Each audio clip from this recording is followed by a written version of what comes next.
Ini adalah switch manage keluaran dari MikroTik tipe CSS seri 326 dengan 24 port gigabit Ethernet dan 2 port SFP Plus 10 gigabit. Switch ini menggunakan SWOS, sistem operasi khusus untuk switch keluaran MikroTik. Cara menggunakannya simple dan mudah. Berbeda dengan switch tipe CRS menggunakan TOS MikroTik, bisa juga diganti dengan menggunakan switch OS. Switch ini bisa digunakan untuk deliver traffic besar, karena switch ini memang sebelumnya saya fungsikan seperti itu. Saat ini kondisinya sedang saya kosongkan sementara karena saya migrasi networknya. Alasan kenapa saya migrasi networknya karena ada dua hal yang tidak saya dapati dari switch ini. Yang pertama, kemudahan dalam penambahan batch VLAN atau menambah VLAN dalam jumlah yang banyak. Jadi jika saya ingin tambah VLAN banyak, mungkin 250, jadi saya harus add atau tambahkan satu persatu di switch ini. Jadinya kurang praktis dan makan waktu. SWOS ini memang memiliki limitasi VLAN sebanyak 250. Kemudian yang kedua, di switch ini saya tidak mendapati fitur loop protect. Jadi ketika saya gunakan untuk interkoneksi antar ISP, dan jika ada salah satu yang sedang interkoneksi dengan kita, networknya loop, maka network yang saya manage juga bisa kena. Oke, sekarang coba kita lihat ke bagian fitur-fiturnya. Untuk bagian link ini adalah konfigurasi interface yang bisa kita atur disable atau enable. Auto negonya, speednya, full duplex-nya bisa kita atur juga. Kemudian untuk bagian SFP, pada bagian ini memberikan informasi secara detail dari SFP yang terpasang. Mulai dari vendornya, part, serial, kemudian temperatur, voltasenya, dan juga redamannya. Kemudian untuk port isolation, fitur ini digunakan untuk mengisolasi VLAN. Jadi hanya port-port yang dicentang saja yang bisa melewatkan VLAN yang sudah ditentukan. Contohnya VLAN 12, kita enable fitur port isolationnya dan diterang ke port 123. Kalau di switch ini masuk ke bagian member ini, atau kita tag untag, dan port isolasi yang dicentang hanya port 1 dan 2. Dengan kondisi seperti ini,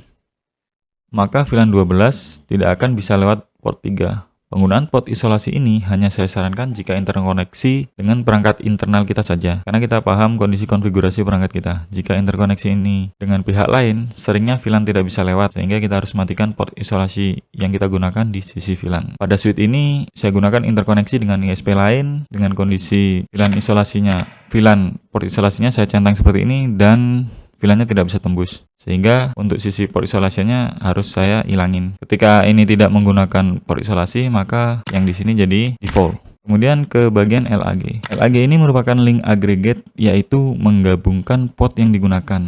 LAG ini penggabungan port yang bertujuan untuk auto failover hardware atau port dan load balancing. Jadi config-nya sederhana, nanti bisa menyesuaikan sendiri dengan port switch yang terinterkoneksi dan terkonfigurasi. Jadi modenya di sini ada pasif, ada aktif, ada statik. Cuma 3 ini aja. Nanti kita menyesuaikan dengan konfigurasi switch yang ada di pasangannya kita, atau switch pasangannya dari switch ini. Kemudian fitur forwarding. Pada fitur forwarding ini menyediakan opsi forward lanjutan, yaitu bisa lock port, artinya traffic yang lewat yang sudah ditentukan dikunci lewat port itu saja. Kemudian mirroring untuk menduplikasi port, biasanya digunakan untuk melihat traffic yang jalan di port yang sudah ditentukan untuk di mirror. Kemudian limitasi bandwidth ini grace rate, dan fitur control strom. Kemudian kita pindah ke bagian RSTP. RSTP ini digunakan untuk mencegah bridge loop atau mengatur dan menentukan link yang digunakan. Misalkan 2 POP atau BTS menggunakan satu link, keduanya ketemu di switch yang sama, dan antar POP saling terkoneksi juga. Ketika pengaturan RSTP ini dibuat default, maka sistem di switch akan menentukan sendiri port yang digunakan,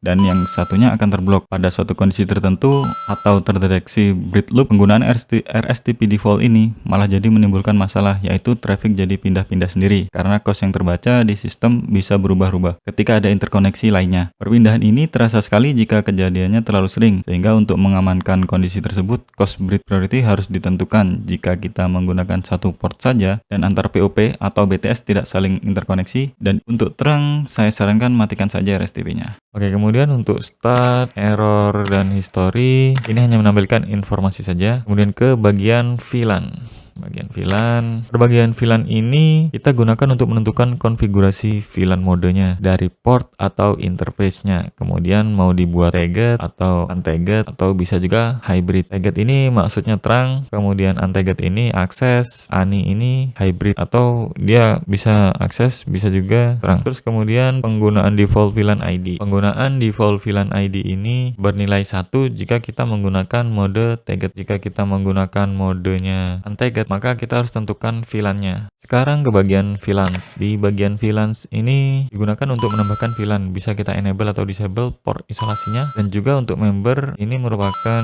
port yang mau kita terang atau tag atau untag, terang atau akses. Jadi tinggal kita tambahkan saja di bagian VLAN ini. Perlu diingat untuk MikroTik SWOS maksimum VLAN-nya 250. Jadi kalau kita butuh penggunaan VLAN lebih dari 250, ya kita mesti ganti switch. Kemudian di bagian host dan IJMP ini saya tidak gunakan, atau ini saya buat dinamik. Kemudian bagian SNMP. Kemudian di bagian SNMP ini saya gunakan untuk keperluan traffic yang kita integrasikan dengan sistem. Yang dimaksud diintegrasikan dengan sistem itu bisa seperti MRTG, Observium, LibreNMS, PRTG, ARI, dan lain sebagainya. Kemudian di bagian ACL ini di suite ini kosong. Kemudian di bagian sistem, bagian ini digunakan untuk konfigurasi IP, mau dibuat statik atau dinamik. Kemudian setting permission dari port mana aja IP ini bisa diakses. Di sini juga ada allow from. Allow from itu maksudnya dari IP mana switch kita bisa diakses. Yang ada VLAN-nya. Watchdog ini berfungsi untuk reset CPU switch jika terdeteksi kondisi fault atau semacam crash sistemnya, dia akan restart. Dan di bagian upgrade ini memberikan sistem informasi lainnya. Bisa juga merubah password dan backup restore configuration. Reset pun bisa. Kemudian untuk bagian upgrade ini menampilkan informasi firmware dan changelog atau log perubahan atau update dari sistemnya. Oh ya, di SWOS ini tidak ada fitur undo, jadi harus teliti jika konfigurasi.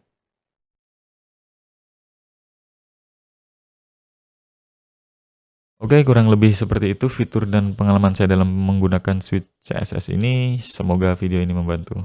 Terima kasih.